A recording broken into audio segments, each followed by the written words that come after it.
నమస్తే వార్తలకి స్వాగతం. వివరాల్లోకి వెళితే ముఖ్యమంత్రి చంద్రబాబు అధ్యక్షతన నిర్వహించిన ఏపీ కేబినెట్ సమావేశం ముగిసింది. ఈ భేటీలో పలు కీలక నిర్ణయాలు తీసుకున్నారు. ఎస్సీ వర్గీకరణ ముసాయిదా ఆర్డినెన్స్ కు రాష్ట్ర మంత్రివర్గం ఆమోదం తెలిపింది. 617 కోట్లతో అసెంబ్లీ, 786 కోట్లతో హైకోర్టు భవన నిర్మాణాలకు కేబినెట్ ఆమోదం తెలిపింది. నిర్మాణ పనులను L1 బిడ్డర్ కు అప్పగించాలని నిర్ణయించింది. State centre for climate in cities వ్యవస్థల ఏర్పాటును ఆమోదించింది. పట్టణ ప్రాంతాల్లో వరద నిర్వహణకు ప్రత్యేక వ్యవస్థలను ఏర్పాటు చేయాలని నిర్ణయించింది.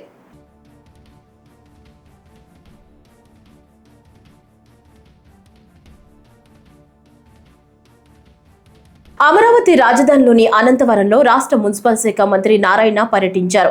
పర్యటనలో భాగంగా అమరావతి నిర్మాణ పనులకు అవసరమైన గ్రావెల్ కోసం కొండలను మంత్రి నారాయణతో పాటు CRDA మైనింగ్ శాఖల అధికారులు పరిశీలించారు. ఈ సందర్భంగా మాట్లాడుతూ గత ప్రభుత్వ నిర్వాహకంతో రాజధాని పనుల ప్రారంభానికి ఆటంకాలు వచ్చాయని పేర్కొన్నారు. న్యాయపరమైన సమస్యలు అధిగమించేందుకు 8 నెలలు పట్టిందని తెలిపారు. 68 పనులకు సంబంధించి 42,360 కోట్ల విలువైన పనులకు టెండర్లు పూర్తయ్యాయి చెప్పారు. ఈ పనులన్నీ ఇప్పటికే ప్రారంభమయ్యాయని వివరించారు. అమరావతి పనులకు అవసరమైన గ్రావెల్ కోసం గనుల శాఖ 851 ఎకరాలు CRDA కు కేటాయించిందన్నారు. గతంలో అనంతవరం కొండను CRDA కు కేటాయించారని, అయితే గత ప్రభుత్వంలో 8 మీటర్ల లోతు వరకు తవ్వేశారని ఆరోపించారు. ఇక్కడ భూమిని కూడా ఏదో ఒక అవసరానికి ఉపయోగించాలని చూస్తున్నామని వెల్లడించారు.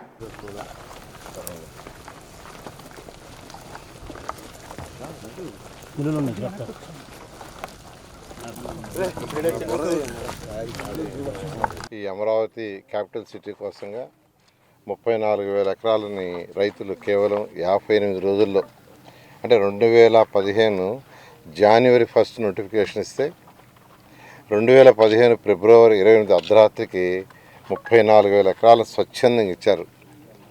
అక్కడ కూడా ఏంటంటే ఒక చిన్న లిటికేషన్ కూడా లేకుండా, ఎటువంటి కోర్టు కేసు లేకుండా. అయితే దానికి తగ్గట్టుగానే ముఖ్యమంత్రి గారు ఇక్కడ ప్రపంచంలో టాప్ 5 రాజధానులు ఒకటి కట్టాలని ఆ రోజు సింగపూర్ గవర్నమెంట్ అప్రోచ్ కావటం, లేఅవుట్ డిజైన్ చేయడం జరిగింది. అదేవిధంగా బిల్డింగ్స్ కూడా అసెంబ్లీ కావచ్చు, హైకోర్టు కావచ్చు, లేదా అడ్మినిస్ట్రేటివ్ టవర్స్ కావచ్చు, 5 టవర్స్, వాటిని Norman faster and partners London ప్రపంచంలో టాప్ 10లో ఒకరు, వాళ్ళ దగ్గర డిజైన్ చేయించి వర్క్స్ టేకప్ చేసి దాదాపు 6,000 కోట్ల రూపాయలని యాక్చువల్గా డెవలప్ ఎవరైతే కాంట్రాక్టర్స్ వాళ్ళు పే చేయడం కూడా జరిగింది. దాదాపు 9,000 కోట్ల రూపాయలు అటు జరిగింది. అయితే గత ప్రభుత్వం ఈ యొక్క రాజధానిని 3 ముక్కలు ఆటాడుతూ దాన్ని నిర్మాణం చేసింది. అయితే ఎలక్షన్స్ ముందు మా ముఖ్యమంత్రి గారు ప్రభుత్వం రాగానే వెంటనే రాజధాని టేకప్ చేస్తానంటాం, రాజధాని యాక్చువల్గా టేకప్ చేయడం జరిగింది. అయితే దీంట్లో అనేక హర్డిల్స్ ఉన్నాయి. ఎందుకంటే 2014-19లో ఎవరికైతే టెండర్లు ఇచ్చామో అవి రాజధాని కట్టినప్పుడు వాళ్ళు క్యాన్సిల్ చేస్తుంటే ఇబ్బంది ఉండేది కాదు. వాళ్ళు టెండర్లు క్యాన్సిల్ చేయాలి, అట్నే ఉంచేశారు, వాళ్ళకి పే చేయాల. అనేక లీగల్ ప్రాబ్లమ్స్ ఉంటే హర్డిల్స్ అన్నిటి 1 by 1 ఓవర్కమ్తో దాదాపు మాకు 7 నెలలు 8 నెలలు పట్టింది. స్మూత్గా ఎటువంటి ఇబ్బంది లేకుండా అవన్నీ క్లోజ్ చేసాం. మళ్ళీ రీటెండర్లు పిలిచాం. ఇప్పుడు దాదాపు అడ్మినిస్ట్రేషన్కి యాక్చువల్గా టోటల్గా 42 వర్క్స్, మొత్తం టోటల్గా 92 వర్క్స్. దాని యొక్క వాల్యూ 64,912 కోట్లు ఎస్టిమేషన్. దాంట్లో టెండర్లు యాక్చువల్గా 42 వర్క్స్కి పిలవటం జరిగింది. 41,785 కోట్లు అవన్నీ గ్రౌండ్ అయినాయి. ఆల్మోస్ట్ యాక్చువల్గా అన్ని వర్క్స్ ఆల్మోస్ట్ టేకప్ అయినాయి. అయితే ఈ నేపథ్యంలో వీళ్ళకి గ్రావెల్ కావాలి. దానికి యాక్చువల్గా మైన్స్ డిపార్ట్మెంటు కన్సర్న్ మినిస్టర్స్ని వాళ్ళందరినీ CRDA కాంటాక్ట్ చేయడం జరిగింది. వాళ్ళు దాదాపు 851 ఎకరాలు ల్యాండ్ని యాక్చువల్గా CRDAకి మైన్స్కి వాళ్ళు వెంటనే ఇవ్వటం జరిగింది. ఏలూరు డిస్టిక్లో 355 ఎకరాలు, కృష్ణాలో 428, పల్నాడులో 28, అట్నే గుంటూరులో 21, NTRలో 18 ఎకరాలు. ఆధునిక సాంకేతిక పరిజ్ఞానాన్ని ఉపయోగించి బాధితులు పోగొట్టుకున్న మొబైల్ ఫోన్లను రికవరీ చేస్తున్నట్లు కడప జిల్లా ఎస్పీ అశోక్ కుమార్ తెలిపారు. కడప జిల్లా పోలీస్ కార్యాలయంలో మొబైల్ రికవరీ మేళాను నిర్వహించారు. జిల్లా వ్యాప్తంగా 2 కోట్ల విలువ చేసే 602 మొబైల్ ఫోన్ రికవరీలు చేసి బాధితులకు ఎస్పీ అశోక్ కుమార్ చేతుల మీదుగా అందజేశారు. ఇప్పటి వరకు కడప జిల్లాలో 6 విడతల్లో missing mobile tracking system CEIR ద్వారా దాదాపు 9.2 కోట్ల విలువ చేసే 4670 మొబైల్ ఫోన్లను రికవరీ చేశామని ఎస్పీ పేర్కొన్నారు. మొబైల్ ఫోన్ చోరీకి గురైన వెంటనే స్థానిక పోలీస్ స్టేషన్లో వెంటనే ఫిర్యాదు చేయాలని సూచించారు. కడప జిల్లాలో ఆపరేషన్ మొబైల్ షీల్డ్ అనే కార్యక్రమం ద్వారా ఈరోజు దాదాపుగా 602 మొబైల్ ఫోన్స్ ఏవైతే మిస్ అయ్యాయో గత కొద్ది కాలం నుంచి వాటిని రికవరీ చేయడం జరిగింది. ఆపరేషన్ మొబైల్ షీల్డ్లో భాగంగా సిఈఐఆర్ పోర్టల్ ద్వారా వచ్చిన ఫిర్యాదులను బేస్ చేసుకుని, సిఈఐఆర్ అంటే సెంట్రల్ ఎక్విప్మెంట్ ఐడెంటిటీ రిజిస్టర్, ఎవరైనా సరే సెల్ ఫోన్ పోగొట్టుకున్నప్పుడు కానీ దొంగిలించబడినప్పుడు కానీ ఈ సిఈఐఆర్ పోర్టల్లో నమోదు చేసుకుంటారు. ఆ విధంగా నమోదు చేసుకున్న వాటిని టెక్నాలజీని ఉపయోగించి, అధునాతన టెక్నాలజీని ఉపయోగించి మిస్సింగ్ మొబైల్ ట్రాకింగ్ సిస్టమ్ అనే ఒక టెక్నాలజీని ఉపయోగించి వీటినన్నింటినీ కూడా కనిపెట్టి రికవరీ చేయడం జరిగింది. వాటిని ఈరోజు పోగొట్టుకున్నటువంటి వ్యక్తులకి అందజేయడం జరుగుతుంది. దాదాపుగా వీటి విలువ 1,80,00,000 రూపాయల వరకు ఉంటుంది.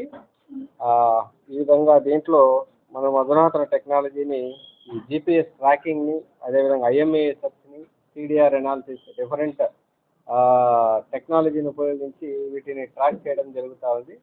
ఇలాంటి మొబైల్స్ ఏవైతే మిస్ అయిపోయాయో వాటిని ఒక separate cyber crime analysis wing అనేది ఉంటుంది కడప జిల్లాలో. ఆ టీం ఆధ్వర్యంలో మనము వీటిని డిటెక్ట్ చేయడం జరుగుతూ ఉంది. దీంట్లో భాగంగా ఈరోజు మనం ప్రెస్ మీట్ నిర్వహించుకుంటున్నాం. ఈరోజు మనం వాళ్ళందరికీ కూడా డిస్ట్రిబ్యూట్ చేయడం జరుగుతూ ఉంది. ఇప్పటి వరకు మనం దాదాపుగా జిల్లాలో 6 విడతల్లో 4,670 మొబైల్ ఫోన్లను రికవరీ చేసి 9.2 కోట్ల రూపాయల రికవరీని మనం సాధించడం జరిగింది. కాబట్టి నూతన టెక్నాలజీని అందిపుచ్చుకోవడంలో కడప జిల్లా ముందు వరుసలో ఉందని చెప్పడంలో ఎలాంటి సందేహం లేదు. ఇప్పటికే దాదాపు మనం 6 విడతల్లో 4,670 మొబైల్స్ రికవర్ చేసి ఇంకా కొన్ని మొబైల్స్ రికవర్ చేయాల్సినటువంటి అవసరం ఉంది. ఇన్వెస్టిగేషన్, ఎంక్వైరీస్, టెక్నాలజీ ప్రకారం అనాలిసిస్ అనేది కంటిన్యూ అవుతూ ఉంది. దీని ముందు కూడా అలాగే కంటిన్యూ చేయడం జరుగుతుంది. తెలంగాణ ప్రభుత్వం ప్రతిష్టాత్మకంగా చేపట్టిన భూభారతి పోర్టల్ ప్రారంభమైంది. హైదరాబాద్ లోని శిల్పకళా వేదికగా ఈ భూభారతి పోర్టల్ ను ముఖ్యమంత్రి రేవంత్ రెడ్డి ప్రారంభించారు. ఈ సందర్భంగా మాట్లాడుతూ భారతరత్న బిఆర్ అంబేద్కర్ జయంతి సందర్భంగా భూభారతి చట్టాన్ని ప్రజలకు అంకితం చేస్తున్నామని స్పష్టం చేశారు. 69 లక్షల రైతు కుటుంబాలకు భూభారతి చట్టాన్ని అంకితం చేస్తున్నామన్నారు. తెలంగాణలో జరిగిన పోరాటాలన్నీ భూమి చుట్టూ తిరిగాయని ఆయన గుర్తు చేశారు. జల్ జంగిల్ జమీన్ నినాదంతోనే కుమురం భీం పోరాడారని సీఎం రేవంత్ రెడ్డి పేర్కొన్నారు. ఈ ప్రాంతం వందల సంవత్సరాల నుంచి జరిగిన పోరాటాలన్నీ కూడా భూమి చుట్టూతోనే పరిభ్రమించినాయి. ఆనాటి కొమరం భీముడు జల్ జమీన్ జంగల్ అనే నినాదంతో పోరాటాలు చేసిన ఆ తర్వాత నిజాం ప్రభువులకు వ్యతిరేకంగా భూమి కోసం, భుక్తి కోసం, విముక్తి కోసం చాకలి ఐలమ్మలు, దొడ్డి కొమరయ్యలు గలమెత్తిన ఆ తర్వాత ప్రజాస్వామిక దేశంలో దున్నేవాడికే భూమి అని కమ్యూనిస్టు సోదరులు పోరాటాలు చేసిన ఈ పోరాటంలో అమరులైన ప్రతి ఒక్కరూ భూమితో తమకు ఉన్న అనుబంధాన్ని ఆధారంగా చేసుకొని చేసిన పోరాటాలు. ఆ పోరాటాల నుంచి పుట్టుకొచ్చిన రెవెన్యూ చట్టాలు ప్రజల యొక్క సమస్యల్ని శాశ్వతంగా పరిష్కరించే దిశగా ఉండాలి అని చెప్పి ఆనాడు కాంగ్రెస్ ప్రభుత్వం, శ్రీమతి ఇందిరాగాంధీ గారు భావించారు. భూమి అనే చర్చ ఎప్పుడొచ్చినా బూరుగుల రామకృష్ణారావు గారు కావచ్చు, పి నరసింహారావు గారు కావచ్చు, శ్రీమతి ఇందిరాగాంధీ గారి నేతృత్వంలో జరిగిన భూసేకరణ ఒకనాడు వేలాది ఎకరాలు జమీందారులు, జాగీర్దారులు, భూస్వాముల దగ్గర ఉన్న భూములను అగ్రికల్చర్ సీలింగ్ యాక్ట్ తీసుకొచ్చి భూ పరిమితి చట్టాలు తెచ్చి వాళ్ళ దగ్గరున్న లక్షలాది ఎకరాలను ప్రభుత్వం వాళ్ళ నుంచి తీసుకొని దళితులకు, గిరిజనులకు, ఆదివాసీలకు బలహీన వర్గాలకు ఆత్మగౌరవం తెచ్చే భూ కేటాయింపులు కాంగ్రెస్ ప్రభుత్వం శ్రీమతి ఇందిరాగాంధీ గారు చేపట్టారు. అదేవిధంగా వారసత్వంగా వచ్చిన భూములు కావచ్చు, తమ శ్రమతో కొనుగోలు చేసిన భూములు కావచ్చు, అటవీ భూమి హక్కుల చట్టం ప్రకారం ఆదివాసీలకు ఇచ్చిన పోడు భూముల పట్టాలు కావచ్చు, ఈ అన్ని భూముల యొక్క హక్కులను రెవెన్యూ శాఖ భద్రంగా పొందుపరిచి వాళ్ళ హక్కులను ఆనాడు పటేల్ పట్వారీ వ్యవస్థలో గ్రామాలలో పట్వారీలు భూముల వివరాలను నమోదు చేసేవాళ్ళు. ఆ పట్వారీలు నమోదులు చేసిన భూముల వివరాలు పటేల్ పట్వారీ వ్యవస్థ రద్దు కావడంతో గ్రామాలలో ఉండే రెవెన్యూ రికార్డులన్నీ కూడా మండల కేంద్రాలకు మండల వ్యవస్థ వచ్చిన తర్వాత మండలాలకు తరలిపోయినాయి. భూమికి సంబంధించి ప్రభుత్వం ఆ తర్వాత తీసుకొచ్చిన పరిణామాలలో విఆర్ఓ విఆర్ఏలను తీసుకొచ్చి ప్రభుత్వ అధికారులుగా ప్రభుత్వ ప్రతినిధులుగా గ్రామాలలో ఉండే భూముల యొక్క సమాచారాన్ని సేకరించి మండల కేంద్రాలలో మండల రెవెన్యూ ఆఫీసర్సు లేదా తహసీల్దార్ దగ్గర భద్రపరిచారు. రైతుల ప్రయోజనాలే ప్రభుత్వానికి అత్యంత ప్రాముఖ్యమని రాష్ట్ర పౌర సరఫరాల శాఖ మంత్రి నాదెండ్ల మనోహర్ స్పష్టం చేశారు. ధాన్యం కొనుగోళ్ల విషయంలో మిల్లర్లు నిబంధనలు అతిక్రమిస్తే ఎంత ఖచ్చితంగా కావాలన్నా చర్యలు తీసుకుంటామని హెచ్చరించారు. రైతులకు నష్టం కలిగించే ప్రయత్నాలను ప్రభుత్వం సహించదని ఆయన అన్నారు. ఎన్టీఆర్ జిల్లాలోని గొల్లపూడి మార్కెట్ యార్డులో ఏర్పాటు చేసిన ధాన్యం కొనుగోలు కేంద్రాన్ని collector S Lakshmisha, Mylavaram MLA Vasantha Venkata Krishna ప్రసాదులతో కలిసి మంత్రి మనోహర్ సందర్శించారు. తరువాత రాయనపాడు, పైడూరుపాడు ప్రాంతాల్లో పర్యటించి రైతుల వద్ద నేరుగా సమస్యలు తెలుసుకున్నారు. రైతులు తమ ఆవేదనను బయట పెట్టారు. మద్దతు ధరపై మిల్లర్లు కొనుగోలు చేయడం లేదని, తరుగు పేరుతో అధికంగా కోతలు విధిస్తున్నారని వారు వాపోయారు. దీనిపై స్పందించిన మంత్రి, నిజంగా మీకు న్యాయం కావాలి, అందుకే నేనే మీ మద్దతుకు వచ్చాను అని చెప్పడంతో రైతులు ఆశావహంగా స్పందించారు.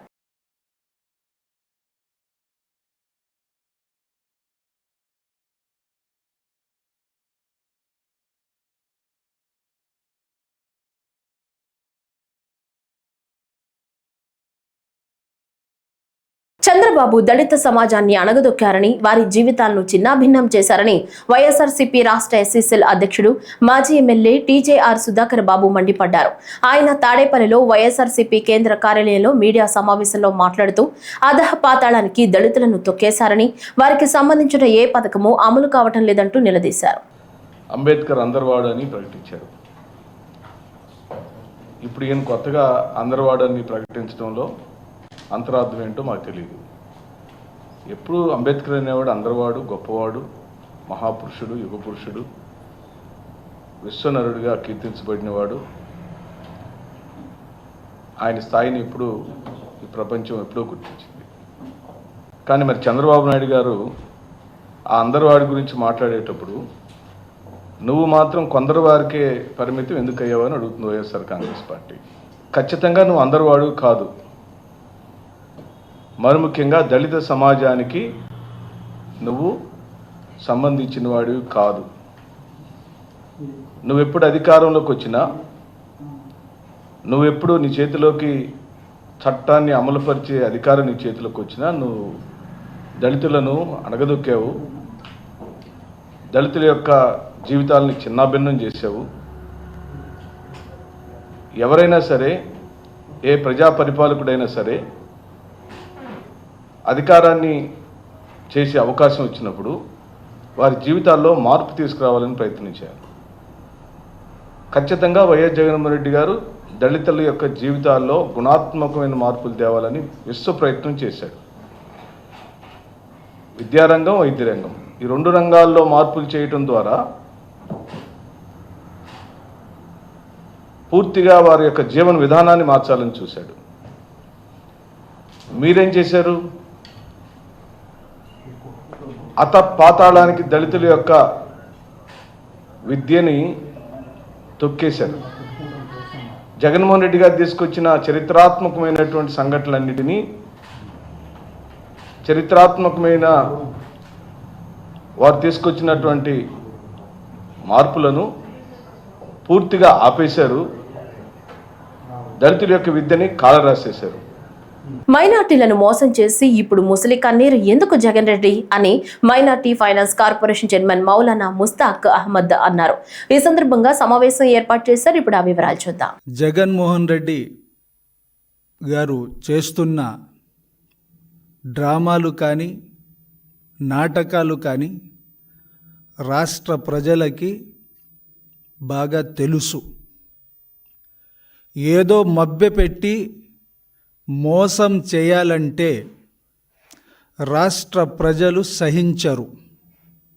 అది ఏమంటే వక్ఫ్ సవరణ చట్టం గురించి జగన్మోహన్ రెడ్డి గారు వాళ్ళ ఎంపీలు లోక్సభలో వ్యతిరేకించి రాజ్యసభలో వక్ఫ్ అమెండ్మెంట్ యాక్ట్కి మద్దతుగా నిలబడినారు. ఆ తర్వాత జగన్మోహన్ రెడ్డి గారు విప్ జారీ చేయడం జరిగింది. ప్రతి ఒక్కరూ అర్థం చేసుకోవాలి, ఆ విప్ రాజ్యసభలో మద్దతు ఇవ్వక ముందు జారీ చేయాల్సింది. పని పూర్తి చేసి విప్ జారీ చేసి రాష్ట్ర ప్రజలకి మభ్యపెట్టి మోసం చేయడానికి ఒక కుట్ర. గతంలో చూసుకుంటే జగన్మోహన్ రెడ్డి గారు అలయన్స్లో కూడా లేడు. ఆ సమయంలో సిఏఏ, ఎన్ఆర్సి, అదేవిధంగా తలాక్ బిల్, అదేవిధంగా ఆర్టికల్ 370 అన్ని బిల్లులకి బేషరతుగా మద్దతు ఇవ్వడం జరిగింది. ఈరోజు లోక్సభలో ఒక డ్రామా, రాజ్యసభలో ఒక నాటకం, మళ్ళీ సుప్రీంకోర్టుకి వెళ్ళారు సిగ్గు లేకుండా. సుప్రీంకోర్టుకి వెళ్ళి వక్ఫ్ అమెండ్మెంట్ యాక్ట్కి వ్యతిరేకంగా సుప్రీంకోర్టుకి వెళ్ళి ముస్లిం సమాజానికి మోసం చేయాలని ముఖ్య ఉద్దేశంతో ముస్లిం పట్ల ఎటువంటి జగన్మోహన్ రెడ్డికి చిత్తశుద్ధి లేదు. మాజీ ముఖ్యమంత్రి వైఎస్ జగన్ ను అంతం చేసేందుకు టీడీపీ చేస్తున్న కుట్రలు మరోసారి బయటపడ్డాయని వైఎస్ఆర్సీపీ సీనియర్ నేత మాజీ చీఫ్ విప్ గడికోట శ్రీకాంత్ రెడ్డి అన్నారు. హైదరాబాద్ లోని సోమాజిగూడ ప్రెస్ క్లబ్ లో మీడియాతో మాట్లాడుతూ కూటమి ప్రభుత్వం ఏర్పాటైన నాటి నుంచి ఒక పథకం ప్రకారం వైఎస్ జగన్ కు హాని తలపెట్టేందుకు కుట్రలు జరుగుతున్నాయని ఆందోళన వ్యక్తం చేశారు. గతంలో వైఎస్ జగన్ పై హత్యాయత్నంకు పాల్పడిన నిందితుడితో తెలుగుదేశం ప్రభుత్వంలో డీజీపీగా పనిచేసిన retired IPS officer AB Venkateswara Rao తాజాగా భేటీ అవ్వడాన్ని ఎలా అర్థం చేసుకోవాలని ప్రశ్నించారు. కూటమి ప్రభుత్వాన్ని ప్రశ్నించే వారి ఉనికిని లేకుండా చేయడానికే ఏబీవీని ప్రయోగిస్తున్నారని మండిపడ్డారు. కొత్త పేర్లతో మేము అధికారంలోకి వస్తే రెడ్ బుక్ పాలన అమలు చేస్తాం, ఇప్పుడు మేము చేస్తుండేది రెడ్ బుక్ రాజ్యాంగాన్ని అమలు చేస్తాం అన్నటువంటి మాటలు మాట్లాడుతూ అత్యంత ఘోరంగా భారత రాజ్యాంగాన్ని కూడా అవమానపరిచే రీతిలో ఈరోజు ప్రభుత్వాలు తన పాలన కొనసాగిస్తున్నాయి. ఒక వ్యక్తి విశాఖపట్నం ఎయిర్పోర్ట్లో మాజీ ముఖ్యమంత్రి, అప్పుడు ప్రతిపక్ష నేత అయినటువంటి వైఎస్ జగన్మోహన్ రెడ్డి గారు పాదయాత్రలో భాగంగా ఎయిర్పోర్ట్కి వచ్చినప్పుడు అక్కడ ఏ రకంగా ముందస్తు ప్రణాళికతో హత్యాయత్నం జరిగిన అంశం అందరికీ కూడా తెలుసు. వాడినటువంటి ఆయుధం దగ్గర నుంచి వాళ్ళు ఏ రకంగా తనను అంతమొందించాలా అటువంటి ప్రణాళిక రూపొందించారో ఆ రోజు మనం చూసాం. శ్రీనివాసరావు అనే వ్యక్తి ఆ ప్రయత్నం చేశాడని కూడా మనకందరికీ తెలుసు. అతను చేసినటువంటి తప్పును ఆ రోజు సరైన రీతిలో ఖండించకపోగా హేళనగా చేస్తూ వాడిన ఆయుధాన్ని వేరే రకంగా మాట్లాడుతూ ఆ ప్రయత్నం హేళనగా చేస్తూ కేసు నీరుగారే ప్రయత్నం చేశారు. అప్పుడు ఎన్నికల సమయంలో కానీ మన ఎన్నికల సమయంలో కానీ వాళ్ళ ఇంటికి టీడీపీ నాయకులు వెళ్ళటం, ఈ రోజున గౌరవ మాజీ ఐపీఎస్ అధికారి అయినటువంటి ఏపీ వెంకటేశ్వరరావు గారు ఆయన ఇంటికి వెళ్ళటం, ఆయనతో ముచ్చటించడం, అతనితో చర్చ జరపటం ఎంతవరకు సమంజసం? హేటెడ్ రాజకీయాలకు తెరదింపుతున్నారు వీళ్ళంతా, ద్వేషించే రాజకీయాలు తీసుకొస్తున్నారు. ప్రజాపరంగా వెళ్దాం, ప్రజలు ఏదైతే మనల్ని నమ్మి వాళ్ళు ఉన్నారో, గత స్ఫూర్తితో గౌరవ అంబేద్కర్ గారు గాంధీజీ గారి మహనీయులు ఏదైతే ఆశించారో వాళ్ళ యొక్క అడుగుజాడలో నడవకుండా ఎవరైతే ప్రతిపక్షంగా ఉన్నారో వాళ్ళు టార్గెట్ చేసుకుంటూ వ్యక్తిత్వ హననాలకు పాల్పడుతూ టార్గెట్ చేస్తూ ఇటువంటి ప్రయత్నాలు చేస్తుండడం సమంజసమా? కేంద్ర ప్రభుత్వం అవలంబిస్తున్న కార్మిక వ్యతిరేక విధానాలకు నిరసనగా మే 20వ తేదీన జరిగే దేశవ్యాప్త సమ్మెను సింగరేణి కార్మికులు జయప్రదం చేయాలని సిఐటియు రాష్ట్ర అధ్యక్ష ప్రధాన కార్యదర్శులు తుమ్మల రాజారెడ్డి, మంద నరసింహారావు పిలుపునిచ్చారు. మంగళవారం ఉదయం RG1 ఏరియా వర్క్ షాప్ లో ఆరేపల్లి రాజమౌళి అధ్యక్షతన జరిగిన గేట్ మీటింగ్ కు వారు ముఖ్య అతిథులుగా హాజరై మాట్లాడారు. మార్చి 18న న్యూఢిల్లీలో కేంద్ర కార్మిక సంఘాలు, ఫెడరేషన్లు సమావేశమై కేంద్ర ప్రభుత్వం అమలు చేయాలనుకుంటున్న కొత్త లేబర్ కోడ్స్ ఉపసంహరించుకోవాలని, బొగ్గు గనుల వేలం నిలిపివేసి కోల్ ఇండియా, సింగరేణి సంస్థలకు కేటాయించాలని, ప్రభుత్వ రంగ సంస్థల అమ్మకం, ప్రైవేటీకరణ విధానాలు ఉపసంహరించుకోవాలని డిమాండ్ చేశారు. ఎప్పుడు స్వతంత్రం రాకముందు కూడా కార్మిక వర్గం పోరాటం చేసి అనేక హక్కులు సాధించుకున్నాం. స్వతంత్రం వచ్చిన తర్వాత అనేక హక్కులు సాధించుకున్నాం. 44 చట్టాలు సాధించుకున్నాం. మనం పేషీట్లో ఇప్పుడు ఒక్కొక్క దానికి దాదాపు 100 కోళ్ళు ఉంటాయి మన పేషీట్ వెనకాల. ఆ హక్కులన్నీ ఎట్లా వచ్చినాయి? కార్మిక వర్గం ఎంతోమంది బలిదానంతో వచ్చిన ఈ కార్మిక వర్గం ఏం కావాలి? సరే, సమ్మె సంగతి ఇట్లా ఉంటే 12 గంటల పని విధానం ఎప్పుడు వచ్చింది? ఇది 1886లో చికాగో పోరాటంతో వచ్చింది కదా, మనందరికీ తెలుసు కదా, మేడే సందర్భంగా చెప్పుకుంటాం కదా. మరి ఆ 12 గంటల పని విధానాన్ని అప్పుడే సాధించుకున్నటువంటి 8 గంటల పని విధానాన్ని అప్పుడే సాధించుకుంటే మనము అని చెప్పేసి కూడా చట్టంలో సవరణ చేసిండు. అంటే చూడండి, 12 గంటలు అంటే ఆ పెట్టుబడిదారులకి లాభాలు రావడం కోసం మనం ఊడిగం చేయాలట. ఇంకా 8 గంటలు సరిపోదట, 12 గంటలు పని చేయాలట. ఇంతేకాదు, అప్రెంటిస్ యాక్ట్ మార్చేసిండు. ఇప్పుడు చాలామంది, ఎక్కువ మంది వర్క్షాప్లలో అక్కడిక్కడ మైన్స్లలో కూడా అప్రెంటిస్ బాగా విపరీతంగా వచ్చేస్తూ ఉన్నారు. ఏంటి పరిస్థితి? అప్రెంటిస్ వాళ్ళని చట్టంలో ఏం మార్చిందంటే, నీకు అప్రెంటిస్ ఎంతమంది కావాలంటే అంతమంది నియమించుకో. గతంలో ఒక సిస్టమ్ ఉండే, ఒక కంపెనీలో ఇంతమంది మాత్రమే నియమించుకోవాలని. ఇప్పుడు విపరీతంగా ఇష్టం వచ్చినట్లు, గతంలో 100 మంది కంపెనీ వ్యాప్తంగా అప్రెంటిస్ని పెట్టుకుంటే ఇప్పుడు 1000 మంది వస్తూ ఉన్నారు కంపెనీలోకి అప్రెంటిస్. పర్మనెంట్ కార్మికుల స్థానంలో వాళ్ళే పనిచేస్తూ ఉన్నారు. పని చేయటమే కాదు, వాళ్ళకి ఏం హక్కులు ఉంటాయి? స్టైఫండ్ ఇస్తారు తప్ప వాళ్ళకి పర్మనెంట్గా ఏ హక్కులు ఉండవు. అంటే పర్మనెంట్ స్థానంలో అప్రెంటిస్ను పని చేయించుకోవచ్చు అని చెప్పేసి అప్రెంటిస్ యాక్ట్ను కూడా మార్చేసి పెట్టుబడిదారు లాభాల కోసం ఈ యొక్క చట్టాన్ని సవరణ చేశాడు. ఇంతేకాదు, ఫిక్స్డ్ టర్మ్ ఎంప్లాయ్మెంట్ అని అది కూడా కొత్తగా తీసుకొచ్చాడు. ఫిక్స్డ్ టర్మ్ ఎంప్లాయ్మెంట్ అంటే నాకు సంవత్సరమో 2 సంవత్సరాలు 3 సంవత్సరాలు అవసరం ఉన్నది, వాళ్ళని నియమించుకుంటా 3 సంవత్సరాల తర్వాత బయటికి వెళ్ళగొడతా. అంటే పర్మనెంట్ కార్మికుల స్థానంలో టెంపరీగా తీసుకొచ్చుకొని పని చేయించుకొని వాళ్ళకి ఎలాంటి హక్కులు లేకుండా, మనకు ఇన్ని హక్కులు ఉన్నాయి కదా, ఎల్టీసీలు, బోనసులు, ఇవన్నీ ఉన్నాయి కదా, లీవులు ఇవన్నీ ఉన్నాయి కదా, ఇవన్నీ ఏముండవు. వాళ్ళకి పని చేయించుకుంటాం, బయటికి పంపించేస్తాం. రాష్ట్రంలో విచిత్ర వాతావరణం నెలకొంది. పలు జిల్లాల్లో ఎండలు బెంబేలెత్తిస్తుండగా కొన్ని జిల్లాల్లో భారీ వర్షాలు కురుస్తున్నాయి. తూర్పు గోదావరి, కోనసీమ, కాకినాడ జిల్లాలో విస్తారంగా వానలు పడుతున్నాయి. రాజమండ్రిలో పడిన వర్షానికి లోతట్టు ప్రాంతాలు జలమయమయ్యాయి. కొత్తపేటలో ఉరుములు, మెరుపులు, భారీ ఈదురు గాలులతో కూడిన వాన పడుతోంది.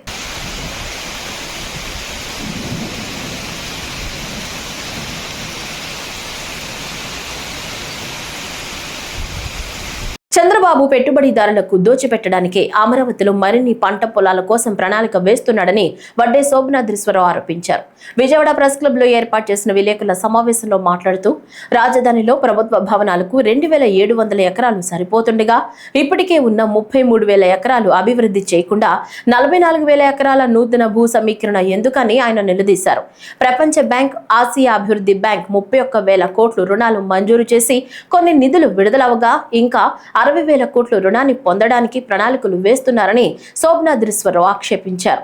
విభజన చట్టంలో పొందుపరిచిన ప్రత్యేక హోదా, వెనుకబడిన జిల్లాలకు నిధులు, పోలవరం ప్రాజెక్టుకి నిధులు చంద్రబాబు మర్చిపోయారని శోభనాద్రీశ్వరరావు వ్యాఖ్యానించారు. కేంద్ర ప్రభుత్వం ప్రత్యేక హోదా ఎగ్గొట్టింది. వెనుకబడిన జిల్లాలకు నిధులు ఇచ్చినట్లే ఇచ్చి వెనక్కి తీసుకుంది. పోలవరం ప్రాజెక్టు ముంపు ప్రాంతాల నిర్వాసితులకు ఇచ్చే నిధులు తాము చెల్లించబోమని అంటున్నారు. కానీ చంద్రబాబు 2019 పోరాడినట్లు బీజేపీ మీద ప్రస్తుతం పోరాడడం లేదని ఆయన చంద్రబాబుని విమర్శించారు. ఇదివరకే అమరావతి రాజధాని కొరకు రైతుల నుంచి దాదాపు 33,000 ఎకరాలు తీసుకున్నారు.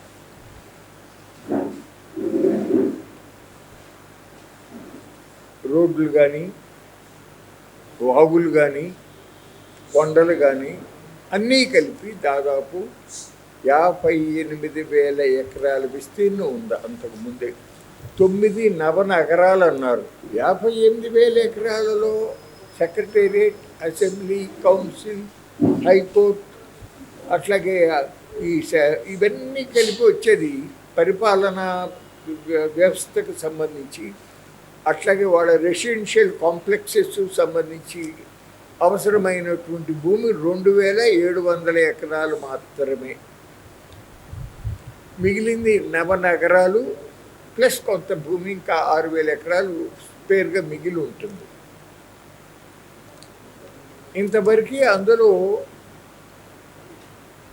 తాత్కాలిక భవనాలనే పేరు మీదుగా నిర్మాణం చేసిన 2 అంతస్తుల వెలగపూడి దగ్గర సెక్రటేరియట్ భవనాలు, అట్లాగే హైకోర్టు భవనం, అట్లాగే అసెంబ్లీ కాంప్లెక్స్ ఇంతవరకు నిర్మాణం జరిగింది. ఇప్పుడు కొత్తగా అదనంగా ఇంకా 44,000 ఎకరాలు కావాలి, తీసుకోబోతున్నామని చెప్పి ప్రకటించారు. అది కూడా భూ సమీకరణ విధానంలో రైతుల నుంచి తీసుకుంటాము అని చెప్పి ప్రకటించారు. అంటే ఇప్పటికీ తీసుకున్న భూములు చాలవు, ఇంకా కావాల్సి వస్తాయి అనేటటువంటి ధోరణితో తెలియపరిచారు. మరొక వార్త ఏంటంటే, మీరు చూస్తూనే ఉండారు, అంతకుముందు వరల్డ్ బ్యాంక్ కానీ, ఏషియన్ డెవలప్మెంట్ బ్యాంక్ కానీ, ఇతర బ్యాంకులు కానీ 31,000 కోట్ల రూపాయలు ఇప్పటికీ అమరావతి రాజధాని నిర్మాణం కొరకు ఆంధ్రప్రదేశ్ ప్రభుత్వానికి రుణాలు మంజూరు చేసింది. వాటిల్లో కొంత రిలీజ్ చేశారు. ఇప్పుడు పనులు టెండర్లు అయి పిలిచారు. ఇప్పుడు నిన్నటి వార్త ఏంటంటే, ఇంకా 69,000 కోట్ల రూపాయలు ఇంకా లోన్లు తీసుకోబోతున్నాము, అవసరమవుతాయి అని చెప్పొచ్చింది. ఈ విధమైన ఆలోచనలు చేస్తూ ఉంటే ఈ రాష్ట్రాన్ని ఎక్కడికి తీసుకెళ్ళదలుచుకున్నారు చంద్రబాబు నాయుడు గారు అని నేను ప్రశ్నిస్తూ ఉన్నాను. ముఖ్యమంత్రి చంద్రబాబు అమరావతి భూసేకరణ 2వ దశ విస్తరణ ప్రకటనని బహుజన సమాజ్ పార్టీ ఖండించింది. విజయవాడ ప్రెస్ క్లబ్ లో ఏర్పాటు చేసిన పాత్రికేయుల సమావేశంలో ఆ పార్టీ అధ్యక్షుడు మాట్లాడుతూ, ఇప్పటికే సేకరించిన 33,000 ఎకరాలను అభివృద్ధి చేయకుండా కొత్తగా 44,000 ఎకరాల సేకరణ పేదల పొట్ట కొట్టడానికి అని ఆయన విమర్శించారు. గత టీడీపీ, వైసీపీ ప్రభుత్వాలు ప్రపంచ బ్యాంక్ నిర్దేశించిన విధానంలో పనులు చేపట్టలేదని, వరదలు వస్తే అమరావతి ప్రాంత పేద ప్రజల పరిస్థితి ఏంటని సుబ్బరాజు ప్రభుత్వాన్ని ప్రశ్నించారు. ప్రభుత్వం వెంటనే భూసేకరణ నిర్ణయాన్ని ఉపసంహరించుకోవాలని, లేని పక్షంలో రాష్ట్ర స్థాయి ఆందోళన చేపడతామని సుబ్బరాజు హెచ్చరించారు.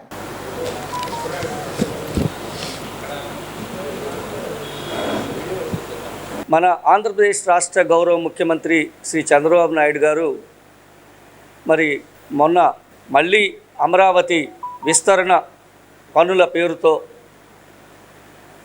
44,676 ఎకరాలు సేకరించాలనేటువంటి ఒక ప్రకటనని వారు జారీ చేశారు. ఆ క్రమంలో